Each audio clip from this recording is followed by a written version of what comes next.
Bismillahirrahmanirrahim. Assalamualaikum warahmatullahi wabarakatuh. Teman-teman yang berbahagia, Alhamdulillah kembali kita bersua untuk membahas seputar jurnal ilmiah. Dan pada video kali ini kita akan membahas terkait dengan susunan atau struktur nama penulis yang dicantumkan atau kita sematkan di naskah jurnal kita. Jadi kalau kita lihat kan susunannya di naskah itu setelah judul, kemudian nama penulis, afiliasi lembaganya, kemudian email masing-masing penulis. Nah, itu struktur awal pembukaan di naskah jurnal ilmiah. Nah, lantas pertanyaannya, bagaimana sih kemudian bentuk atau struktur nama penulis jurnal yang harus dicantumkan? Mana yang harus dicantumkan dan mana urutannya seperti apa? Nah, jadi video kali ini kita akan bahas itu. Yuk kita simak videonya lebih lanjut.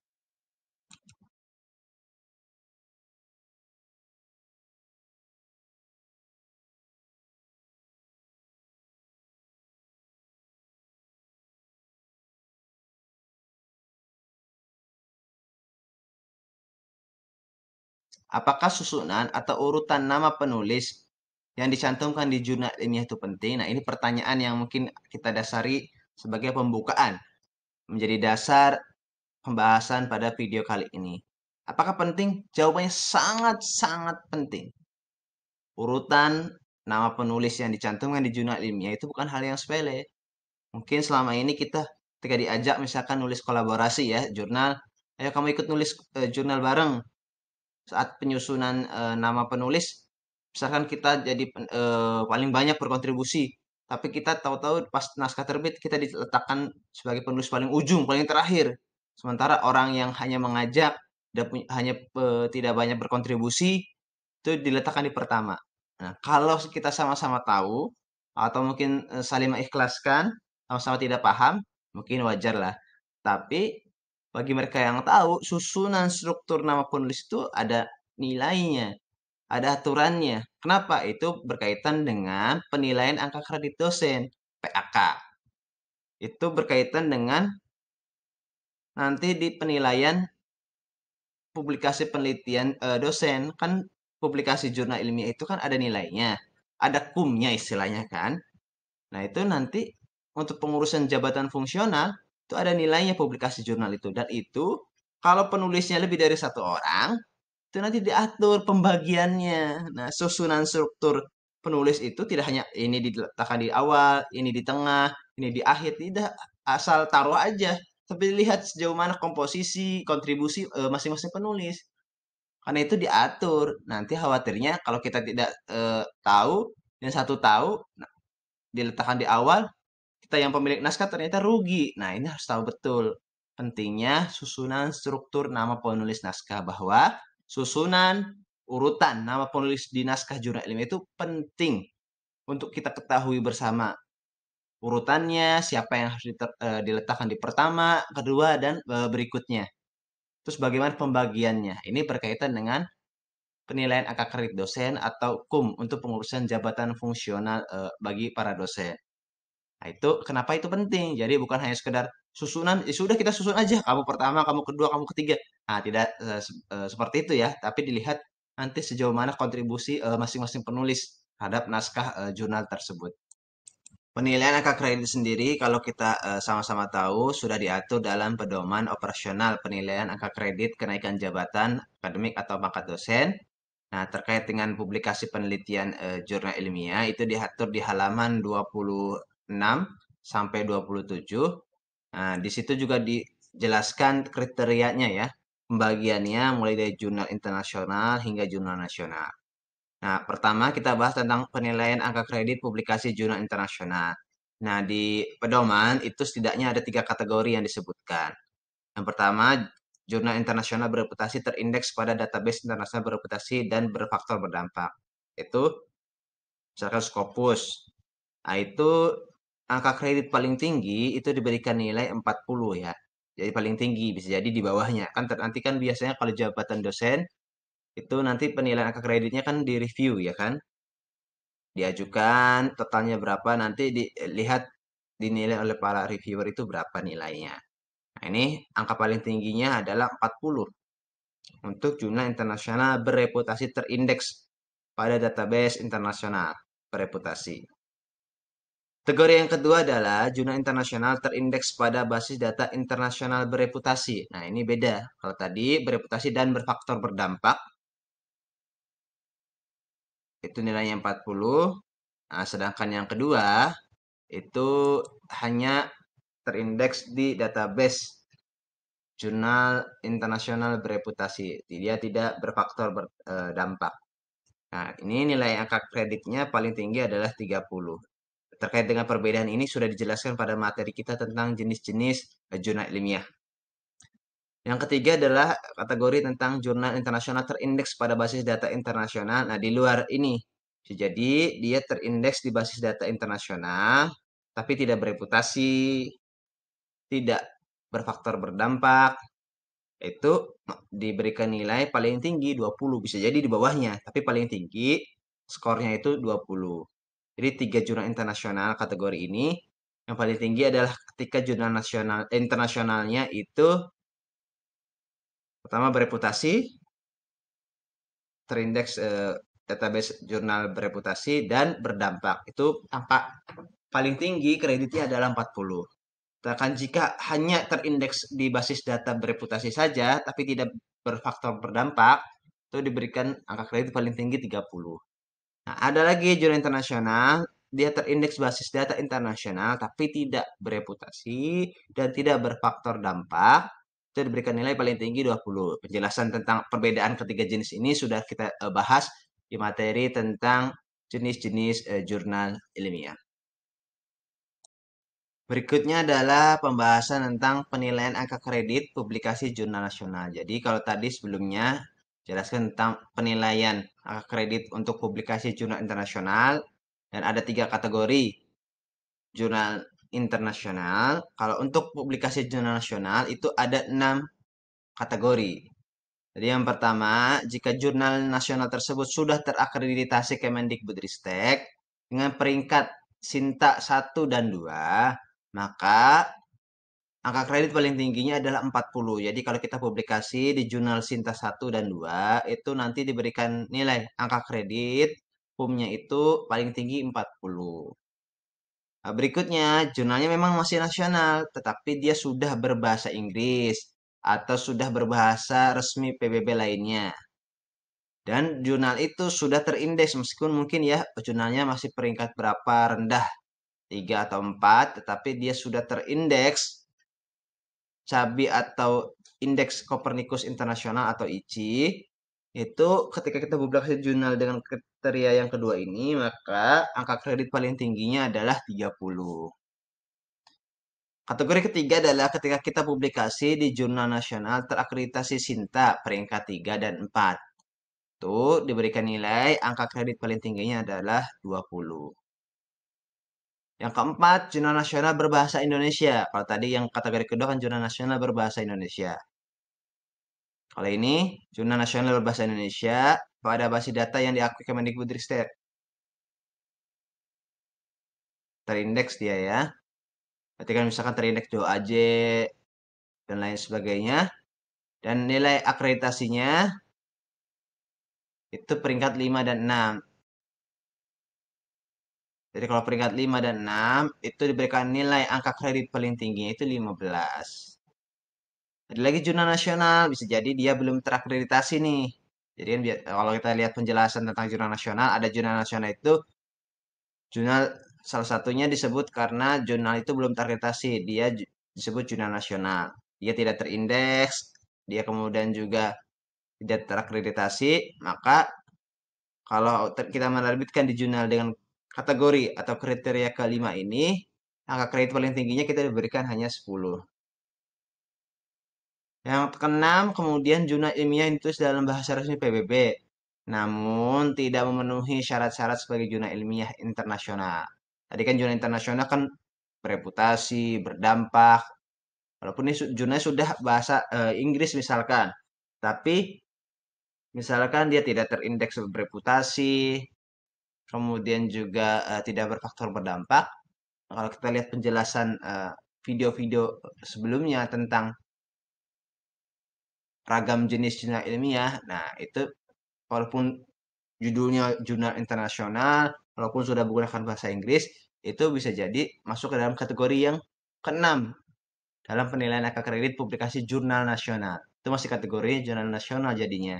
Itu paling rendah atau paling tinggi diberikan nilai angka kreditnya adalah 10. Jadi paling tinggi 10. Dia sama nilainya dengan jurnal nasional. Nah, tadi kita sudah tahu terkait dengan pedoman penilaian angka kredit untuk kenaikan jabatan fungsional kan. Itu diatur untuk publikasi jurnal internasional dan publikasi jurnal nasional. Jadi ada masing-masing kategori jurnal itu ada nilainya. Jadi kalau kita menerbitkan di jurnal internasional, terindeks, bereputasi, berfaktor berdampak, misalkan di Scopus, itu ada nilainya. Atau kita menerbitkan ke jurnal Sinta 3 dan 4, itu ada nilainya. Menerbitkan ke jurnal belum terakreditasi, ada nilainya. Nah, istilahnya biasanya kalau dosen bilang kum. Nah, lantas bagaimana pembagian angka kredit itu? Misalkan kalau tadi kan itu ada penilaiannya itu angka kredit paling tinggi, misalkan 40. Kalau misalkan ternyata kita nulis jurnal, kemudian penulisnya 2 orang atau 3 orang, apakah masing-masing dapat 40? Nah, jadi pembagiannya itu bagaimana? Jadi penjelasannya adalah itu nilai paling tingginya.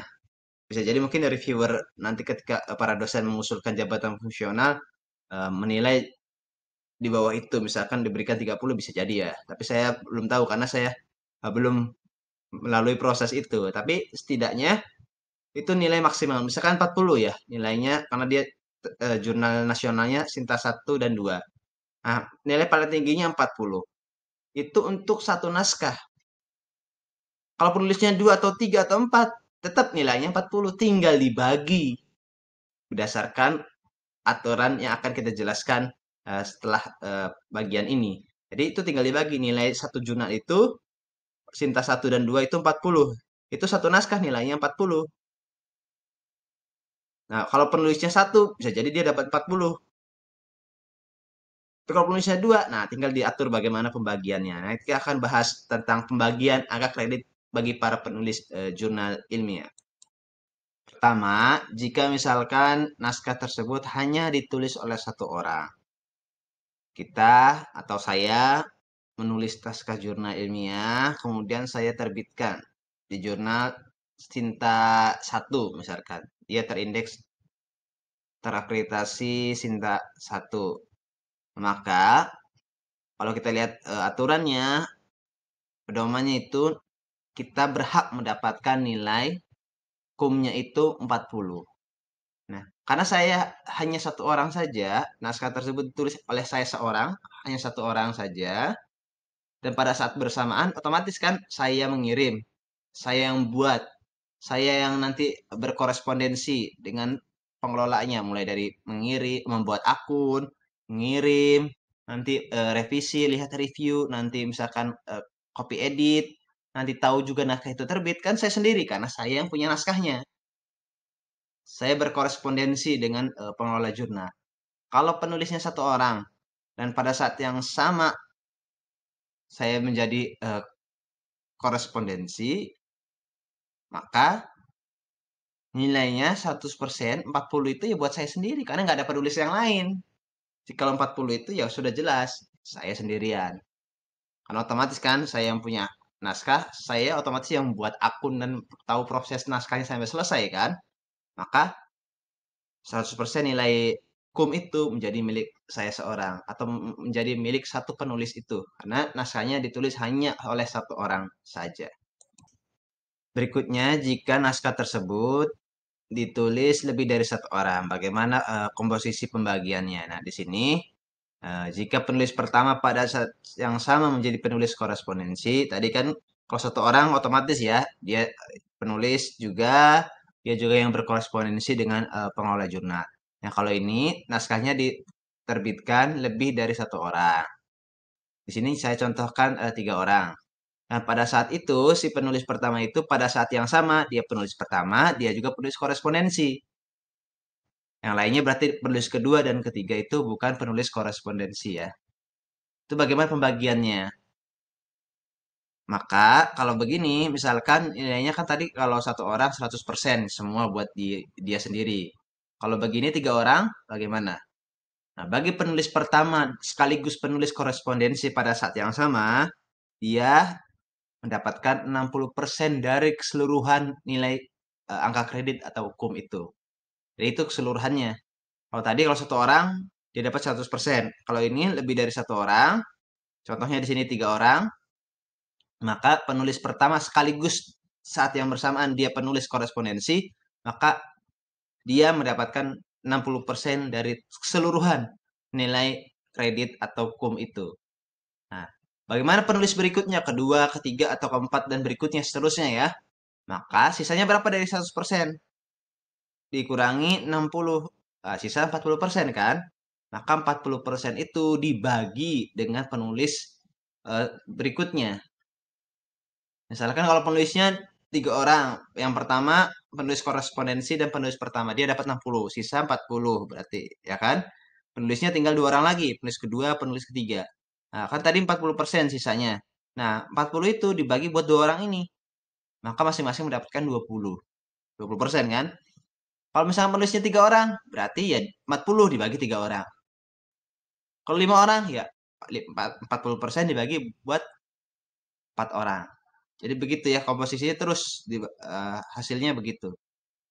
Ya penulis pertama penulis korespondensi, tentu dia dapat paling besar. Makanya, nah lihat urutan itu penting sekali. Siapa yang pertama, perannya sebagai apa itu penting sekali. Berikutnya, jika penulis pertama tidak menjadi penulis korespondensi dan penulis lain yang menjadi penulis korespondensi, maka penulis pertama dan penulis korespondensi mendapatkan angka masing-masing 40%. Penulis lainnya mendapatkan sisanya dibagi rata. Nah, kalau tadi jelas ya, penulis pertama sekaligus pada saat yang sama menjadi penulis korespondensi. Maka dia mendapatkan nilai 60%. Sisanya dibagi rata. Kalau ini, penulis pertama tidak menjadi penulis korespondensi, tapi penulis yang lain. Maka si penulis pertama dan penulis yang menjadi penulis korespondensi, misalkan tiga orang nih. Penulis pertama sudah jelas. Penulis kedua dia hanya ikut nulis saja. Nah, penulis ketiga, dia menjadi penulis korespondensi. Dia membuat akun dan mengelola semuanya. Maka penulis pertama dan ketiga ini masing-masing mendapatkan 40%. Sisanya berapa? 40 berarti 80. Sisanya 20% ya. Jadi 20%. Kalau penulisnya tiga orang, berarti yang penulis kedua, dia berhak mendapatkan 20% dari keseluruhan angka kum yang didapatkan. Kalau penulisnya 4 orang, yang menjadi penulis korespondensi penulis kedua misalkan. Berarti penulis pertama 40, penulis kedua 40. Berarti penulis ketiga dan keempat 20% dibagi dua orang. Gitu. Ya. Itu penjelasan dan contohnya. Nah, kalau tadi kita sudah contohkan pertama penulisnya satu orang saja. Berarti dia dapat nilai 100% utuh nilai hukumnya buat dia semua. Kalau penulisnya menjadi penulis korespondensi dan penulis pertama, tapi ada penulis lain yang terlibat. Bagaimana? Nah, berarti kalau ada penulis lain, misalkan ada penulis dua orang, sama kalau dua orang, misalkan dua orang nih. Berarti penulis pertama dan penulis korespondensi mendapatkan 60%. Sisanya berapa? 40%. Berarti penulis kedua dapat 40%. Kalau penulisnya tiga orang, berarti penulis pertama dan penulis korespondensi 60%, 40% sisanya dibagi dua orang. Ah, seperti itu. Kalau berikutnya, dia penulis pertama tidak menjadi penulis korespondensi. Tapi penulis lain yang menjadi penulis korespondensi. Tapi ditulis naskah ini tidak hanya dua orang ini. Misalkan tiga orang, atau empat orang, lima orang. Bagaimana? Kalau begitu, berarti masing-masing antara penulis pertama dan penulis korespondensi mendapatkan 40%. Jadi 80% ya. Misalkan contohnya kalau di situ kita contohkan tiga orang penulis. Penulis pertama, dia pada saat yang sama tidak menjadi penulis korespondensi. Contohnya misalkan penulis kedua, dia menjadi penulis korespondensi. Berarti penulis pertama dan penulis kedua masing-masing mendapatkan 40%. Nah, Penulis ketiga dapat sisanya. Berarti sisanya 20%. Kalau dia cuma 3 orang, berarti yang ketiga ini dapat 20%. Kalau penulis 4 orang, berarti yang ketiga dan keempat 20% dibagi 2. Kalau 5, berarti 20% dibagi 3 orang. Nah, seperti itu penjelasannya. Itu kalau penulisnya lebih dari 2 orang, dan penulis pertama tidak menjadi penulis korespondensi, tapi penulis yang lain yang menjadi penulis korespondensi. Bagaimana kalau penulisnya hanya 2 orang? Tapi pada saat yang sama, si penulis pertama tidak menjadi penulis korespondensi, tapi penulis kedua. Nah, maka nilainya dibagi rata. Dibagi 2, berarti 50, 50. Jadi itu penting ya, urutan naskah. Terus kalau misalkan kalian menulis bareng jurnal. Tulis bareng nih jurnalnya. Apalagi kalau formatnya jelas ada korespondensinya ya. Misalnya keterangannya korespondensi siapa. Itu kan ada tuh kita jelaskan kalau di video sebelumnya format yang seperti itu. Ada contohnya. Kalau tidak juga nanti bisa dibuktikan dengan rekam jejak akunnya. Kita bisa buktikan akun kita hasil review interaksi dengan pengelola itu ada kan di akun kita di OJS. Itu bisa dijadikan bukti bahwa kita memang menjadi penulis korespondensi. Jadi kalau kita tadi menulis bareng, saya nggak mau bikin akun, nggak mau ikuti prosesnya, saya tahu yang penting ikut nulis dan tahu terbit. Nah, padahal penulis korespondensi juga punya nilai besar itu.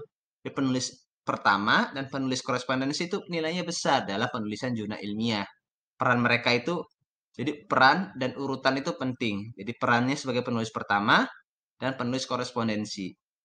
Urutan pertama nih, urutan peran korespondensi. Kalau pada saat yang sama kita pegang dua-duanya, nilainya jauh lebih besar. Tapi kalau salah satunya boleh lah.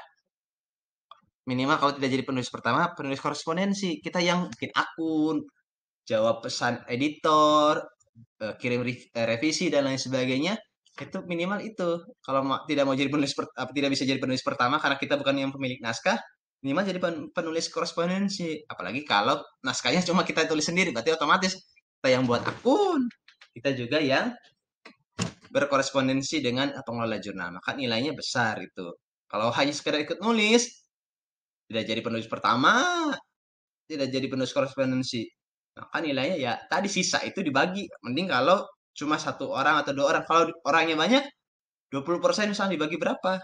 Nah, itu juga kecil sekali buat penulis yang tidak berperan dan tidak urutannya bukan di pertama itu. Dari tadi kita menyebutkan penulis pertama, penulis korespondensi, apa sih itu sebetulnya? Jadi ada kriteria, ada urutan. Makanya di awal, penting nggak sih urutan nama penulis itu, susunannya? Itu penting, ada nilainya. Jadi kalau kita lihat kriteria penulis jurnal itu, setidaknya ada 4 kriteria. Yang pertama adalah penulis pertama. Jadi penulis pertama itu penulis yang letak namanya itu ada di awal penyusunan nama penulis. Jadi tadi makanya penting gak sih urutan susunan nama di penulis jurnal itu penting. Nah, penulis pertama ya orang yang pertama namanya. Misalkan ada 3 penulis. Ada Budi, ada Agus, ada Joko. Budi yang pertama ini susunannya Budi, Agus, Joko. Susunannya begitu ya. Budi, Agus, Joko. Maka Budi ini disebut penulis pertama karena nama dia lah yang ada di urutan pertama. Ini nilainya besar dong kalau tadi penilaian angka kredit dosen itu besar. Di penulis pertama itu penting juga itu urutan pertama itu. Kemudian ada berikutnya penulis pendamping. Nah, urut penulis yang disebut urutan kedua dan seterusnya. Dalam setiap karya ilmiah dalam pembahasan ini adalah jurnal ilmiah. Tapi kalau misalkan penulisnya 2 orang. Yang pertama berarti penulis pertama. Yang urutan kedua misalkan ada Joko dan Agus. Maka Joko penulis pertama, Agus penulis pendamping karena dia urutannya kedua. Ada lagi misalkan Gunawan penulis ketiga. Nah, dia jadi juga penulis pendamping karena penulis kedua dan seterusnya itu disebut penulis pendamping. Itu ya. Nah, kemudian ada lagi penulis korespondensi. Itu penulis ya tadi yang berinteraksi tanggung jawab berkomunikasi dengan pengelola jurnal, mulai dari buat akun, dia membalas komentar reviewer dan lain sebagainya itu penulis korespondensi. Bisa jadi dia bukan penulis pertama, tapi dia penulis pendamping atau penulis pertama. Bisa jadi seperti itu ya. Urutannya penulis pertama sekaligus penulis pendamping, berarti nilainya besar dong. Kalau dia cuma satu orang, ya tadi 100%. Kalau misalkan dua orang, berapa? Ya, dua orang, penulis pertama tidak menjadi penulis korespondensi, berarti dia dapat masing-masing harus dibagi rata 50-50. Kalau ada tiga orang, berapa? Nah, ya berapa? Berapa? Itu 40-40. Sisanya 20% buat penulis ketiga, keempat, kelima. Itu dibagi rata. Kalau penulis pertama, dia jadi penulis korespondensi, tetapi ada penulis lain. Misalnya dua orang, tiga orang. Kalau dua orang jelas. Nah, kalau begitu, dia dapat 60, sisanya 40 dibagi rata. Jadi itu ya, penulis pertama, pendamping, dan penulis korespondensi. Ini peran.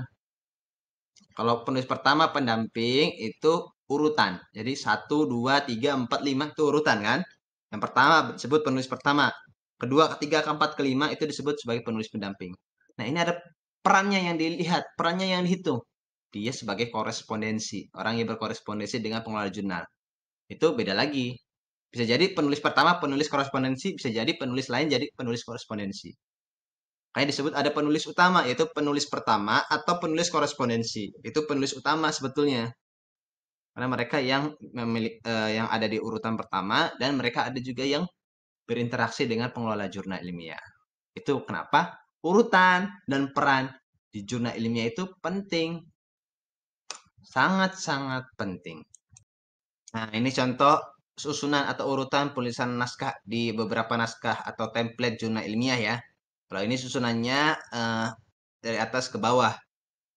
Seperti ini, jadi penulis diurut seperti ini. Kalau dua orang berarti pertama, penulis kedua. Nah, memang kalau seperti ini, itu tidak ada keterangan mana yang penulis korespondensi memang. Bagaimana cara melihat penulis korespondensi? Ya, dilihat siapa yang membuat akun. Siapa yang mengurus semuanya? Nanti ketika si orang yang mengurus ini semuanya mau melaporkan diri sebagai penulis korespondensi, dia harus bisa membuktikan, screenshot lah, tangkapan layar lah, bukti bahwa dia yang buat akun, dia yang berkorespondensi itu harus ditampilkan buktinya. Maka itu bisa jadi tetap bukti bahwa dia sebagai penulis korespondensi. Kalau secara tampilan eh, template atau layout naskah memang tidak ada keterangan bahwa dia sebagai penulis. Mana penulis pertama bisa dijelaskan. Yang pertama berarti penulis pertama, tapi penulis korespondensi yang mana nih? Nah, itu memang tidak ada tandanya. Tandanya bisa dilihat kalau kita pembuat akunnya, si orang yang berkorespondensi itu, penulis korespondensi itulah yang tahu dia penulis korespondensi. Kalau ini contoh tampilan eh, susunan penulisan nama penulis jurnal yang pertama. Nah, berikutnya ini tampilannya beda. Kalau tadi atas ke bawah, satu, dua ke bawah. Nah, ini berdampingan. Urutannya penulis pertama, kedua, ketiga, dan seterusnya itu berdampingan. Nanti keterangan tentang afiliasi, emailnya itu ada menggunakan angka 1, 2, dan 3, dan seterusnya. Yang ini memang sama tadi dengan yang pertama sebetulnya. Tidak ada keterangan sebagai mana yang penulis korespondensi dan mana yang bukan. Kalau penulis pertama sudah jelas pasti. Setiap nama penulis yang disebutkan di awal itu penulis pertama. Itu namanya penulis pertama. Tapi penulis korespondensi kan perannya nggak tahu ini. Harus ditandain. Nah, biasanya pengelola tuh yang memberikan tanda. Nah, ini tadi hanya si penulis korespondensi sendiri yang tahu dia penulis korespondensi. Pembaca tidak tahu. Karena tampilan template-nya seperti ini ya. Nah, di contoh tampilan yang tiga inilah peran korespondensi bisa terlihat. Ada tanda khusus. Jadi ini susunan penulisnya berjejer berdampingan ya. Bukan atas bawah, tapi berdampingan. 1, 2, 3, dan seterusnya. Dan nanti ada tanda bintang. Di antara penulis-penulis tersebut, mana yang berbintang sebagai korespondensi. Makanya di sini kan contohnya nama penulis 1, penulis 2, dan penulis 3. Penulis 1 berarti otomatis penulis pertama ya. Nanti di bawah keterangannya penulis 1 lembaganya apa, emailnya apa. Penulis kedua lembaganya apa, emailnya apa. Penulis ketiga ada keterangan dia sebagai korespondensi. Nah, itu ada beberapa tampilan template pengaturan jurnal yang seperti ini. Nanti emailnya. Itu berarti yang ada keterangan berbintang dan koresponden berarti dialah penulis korespondensi. Jadi jelas perannya. Urutannya dia penulis ketiga tapi perannya dia sebagai penulis korespondensi. Berarti penulis kedua itu dia hanya penulis pendamping saja. Itu seperti ini. Kalau mau lihat, nah nanti lihat berarti pembagian kumnya tinggal dilihat saja kan. Ada 3 orang nih. Penulis pertama sudah pasti, penulis kedua, penulis ketiga. Berarti kalau begini bagaimana? Ya, kalau begini bagaimana? Kalau 3 orang, masing-masing dapat penulis pertama dapat 40, penulis ketiga yang jadi penulis koresponden dapat 40, 80% kan? Nah, 20 ini berarti jadi milik penulis kedua. 20%-nya ya. Ini kalau contohnya seperti ini.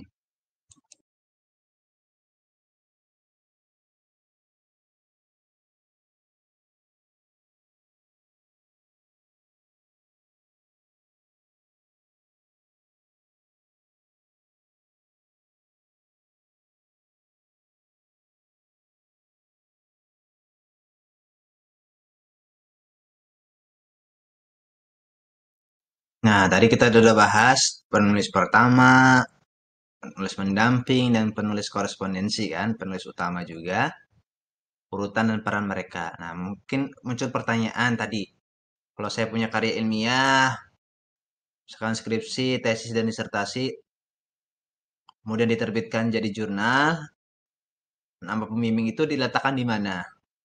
Atau misalkan ada karya penulis luar negeri, kemudian diterjemahkan oleh pengelola jurnal, kemudian diterbitkan. Apakah yang dicantumkan hanya penulis luar negeri itu atau penerjemah juga? Kemudian kita punya naskah, kemudian ada orang yang ikut andil. Bisa dia sebagai penulis pendamping, dia ikut membantu kita menambahkan data-data, atau juga dia hanya membiayai saja. Karena misalkan publikasi ke jurnal tertentu berbayar.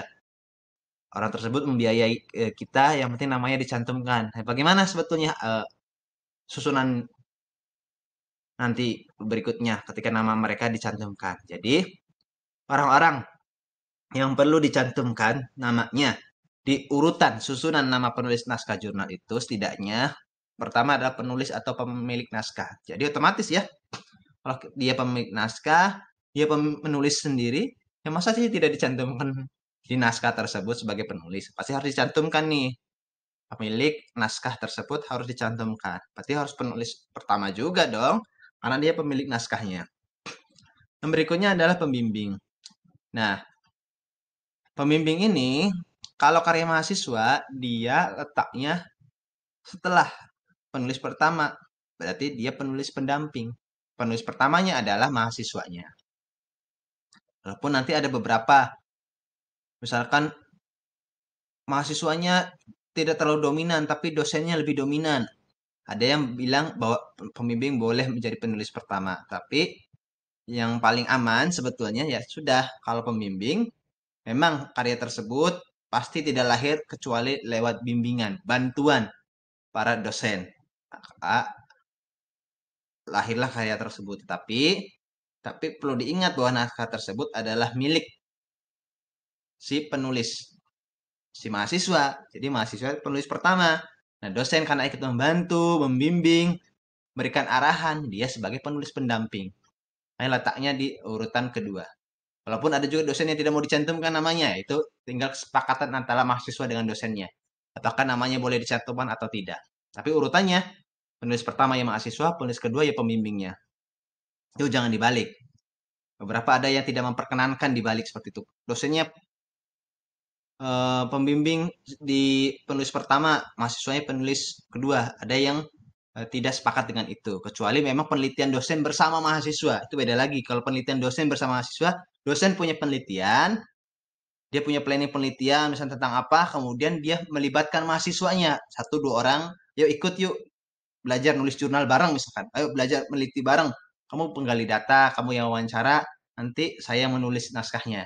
Nah, itu baru penelitian dosen bersama mahasiswa. Wajar kalau dosen misalkan jadi penulis pertama, penulis pendampingnya mahasiswanya.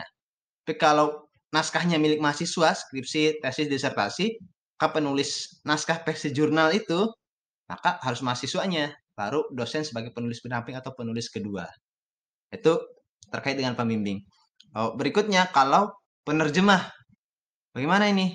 Kalau misalkan artikel bagus nih penulis luar negeri, kemudian diterjemahkan oleh pengelola jurnal tertentu. Nah, biasanya yang dimunculkan itu hanya nama penulis luar negeri tersebut. Padahal sebetulnya si penerjemah juga punya hak sebetulnya untuk namanya ikut dicantumkan.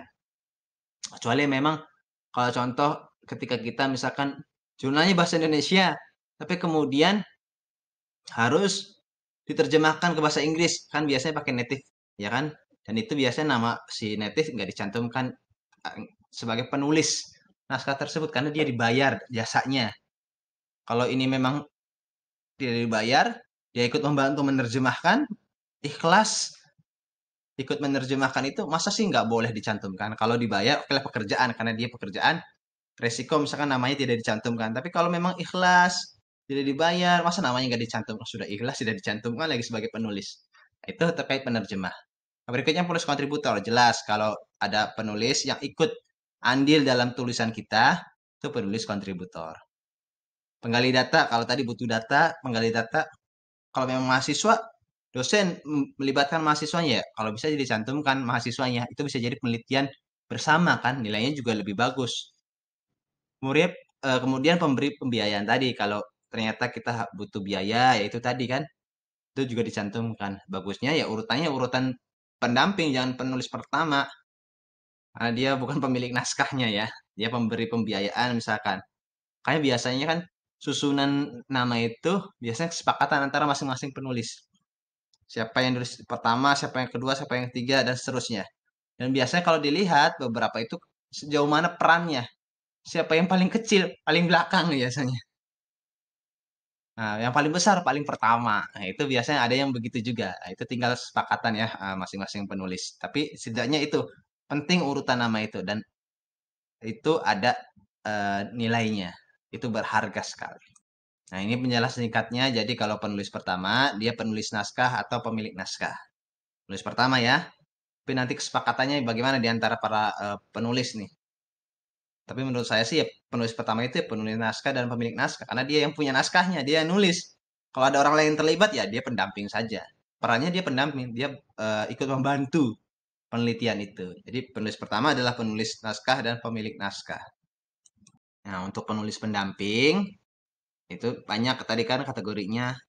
Dia penulis setelah penulis pertama berarti kan. Penulis pendamping itu penulis urutan kedua dan seterusnya. Kalau ketiga, keempat itu penulis pendamping juga. Maka siapa yang bisa dimasukkan di situ kategorinya? Dosen pembimbing itu penulis pendamping. Penerjemah itu penulis pendamping. Penulis kontributor kalau ada orang yang ikut terlibat itu penulis pendamping. Penggali data itu penulis pendamping. Pemberi pembiayaan itu juga penulis pendamping. Jadi urutan kedua, ketiga, keempat itu kan seterusnya sampai selesai itu ya penulis pendamping itu. Karena dia bukan penulis pertama. Nah, penulis korespondensi ya tadi seperti yang disinggung-singgung terus, dia yang bertanggung jawab berkorespondensi, membuat akun, berinteraksi, menjawab, mengirimkan revisi, mengirimkan hasil editan, mengetahui publikasi dan lain sebagainya itu ya dia biasanya satu orang saja karena yang buat akun kan pasti satu orang saja atau pengiriman ya satu akun. Nah, itulah penulis korespondensi. Dia memang orang yang terlibat langsung berinteraksi dengan pengelolaan naskahnya sampai terbit. Itu dia buat akun, mengisi data pengiriman submit naskah, kemudian nanti hasil reviewernya dia pantau, berinteraksi kalau ada pertanyaan dari editor, nanti mengirimkan hasil revisi, nanti ada copy edit dan lain sebagainya itu ya itu penulis korespondensi. Makanya ingat video sebelumnya itu tentang pembuatan akun OJS itu ya cara berinteraksi menjadi penulis korespondensi harus punya akun OJS. Misalkan ada 3 orang penulis, saya tidak mau mau buat akun, saya bingung cara buat akun OJS. Kamu aja yang buat ya, otomatis yang disuruh buat itu jadi penulis korespondensi nantinya, karena dialah yang akan berinteraksi dengan pengelola jurnal. Kalau kita misalkan penulis naskah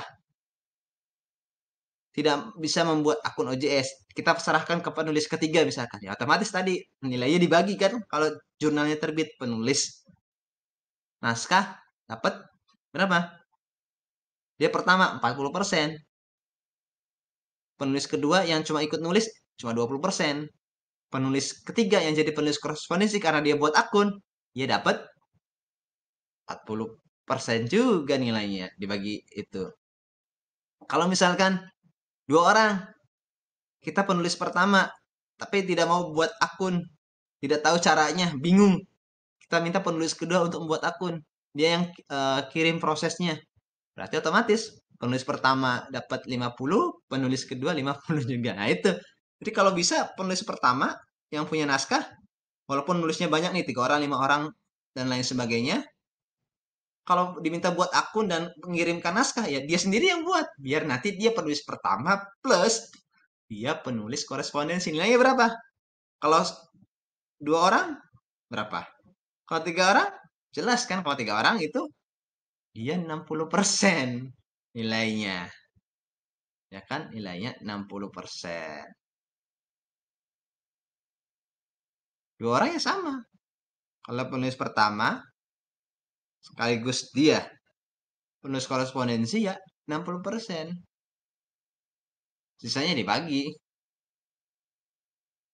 Kalau 3 orang ya jelas dia 60% tetap. Sisanya dibagi 40%-nya. Karena dia penulis pertama sekaligus penulis korespondensi. Itu kalau bisa yang punya naskah dia yang bikin akun dan kirim naskahnya. Nanti kirim revisi dan memantau perkembangan naskah itu sampai terbit. Kalau ditolak juga dia tahu, kalau terbit juga dia tahu. Itu kalau bisa si pemilik naskah atau penulis pertama biar nilainya besar. Kalau tidak bisa, tidak mau atau sudah dibagi tugasnya, kamu saja yang bikin OJS akunnya, kamu yang memantau, kamu jadi penulis korespondensi ya bisa jadi ya tidak masalah. Berarti sudah dibagi-bagi tugasnya. Otomatis ketika ada penilaian tadi satu naskah jurnal ilmiah nilainya sekian. Otomatis dilihat komposisi penulisnya. Ada penulis berapa orang? 3 orang. Siapa penulis pertamanya? Oh ini. Siapa penulis pendampingnya? Oh ini. Oh siapa penulis korespondensinya? Oh ini. Oh nilainya dibagi. Nah itu. Jadi kita harus tahu itu. Nah, jadi teman-teman sudah tahu kan bahwa urutan susunan nama penulis naskah itu penting dan punya arti. Karena itu melibatkan pertama urutan, kedua perannya. Urutan pertama dan pendamping itu ada. Ya kan, ada penulis pertama, ada penulis pendamping, penulis korespondensi, dan penulis utama. Ada juga perannya, yaitu tadi perannya sebagai penulis korespondensi. Jadi kalau bisa, memang kalau teman-teman, misalkan ada senior, ada teman, kita punya naskah jurnal, hasil skripsi, kemudian karena kita tidak tahu cara menyusun jurnal, naskah tersebut atau sudah jadi naskahnya cuma minta dibantu diedit oleh senior atau teman. Nah, kemudian ya itu tadi. Tahu-tahu nama pas terbit senior atau teman itu jadi penulis pertama. Kita yang punya naskah jadi penulis kedua. Kalau kita tidak tahu, kita diam aja. Padahal ya tadi harusnya kita penulis pertama ya pemilik naskah ya penulis pertama. Ada yang bantu ya penulis kedua dong. Walaupun nanti bisa diatur juga, tergantung sepakat. Kalau sepakat kamu tidak tahu bahwa penulis pertama itu penting nilainya, ya tidak masalah. Tapi kalau kamu tahu, ya bisa jadi masalah tuh di antara para penulis. Bisa ribut itu. Kok kamu nama saya punya naskah tapi diletakkan di akhir. Kamu yang cuma tinggal bantu dikit aja, misalkan taruh di penulis pertama, kamu yang paling banyak dapat besar, misalnya seperti itu. Ya tadi harus tahu betul bahwa susunan urutan nama penulis naskah itu penting karena berkaitan dengan penilaian angka kredit dosen terkait publikasi penelitian di jurnal ilmiah. Khususnya tentang KUM. Itu nilai KUM itu untuk mengurus jabatan fungsional itu yaitu karena jurnal ilmiah kan ada nilainya. 40, 30 tadi kan 20, 15 sampai 10. Itu ada nilainya dan itu dibagi sesuai komposisi dan jumlah penulisnya. Kalau penulisnya 1 orang ya 100% dia dapat. Tapi kalau 3 orang Dilihat dari mana ya bagi-baginya? Dibaginya tadi, siapa penulis pertamanya, siapa penulis pendampingnya, siapa penulis korespondensinya. Nah, itu di situ dibaginya. Kalau nilainya 40, karena jurnal Sinta 1, Sinta 2, atau jurnal internasional, indeks, bereputasi, dan berdampak, nilainya 40. Kalau penulisnya 3 orang, ya harus dibagi. Penulis pertama, berapa? Penulis kedua, dapat berapa? Penulis ketiga, dapat berapa? Itu ada aturannya. Tidak mungkin, oh berarti saya langsung dapat nilai kalau mengirim begitu 100% semua dong. Tidak perlu dibagi. Ya tidak, aturannya dibagi loh. Dibagi nilainya. Itu ya. Jadi begitu. Penting untuk tahu. Buat teman-teman tahu pentingnya urutan struktur nama penulis naskah, mulai dari urutannya, perannya seperti apa, bagaimana cara melihat pembagian nilainya seperti apa, itu juga perlu sekali.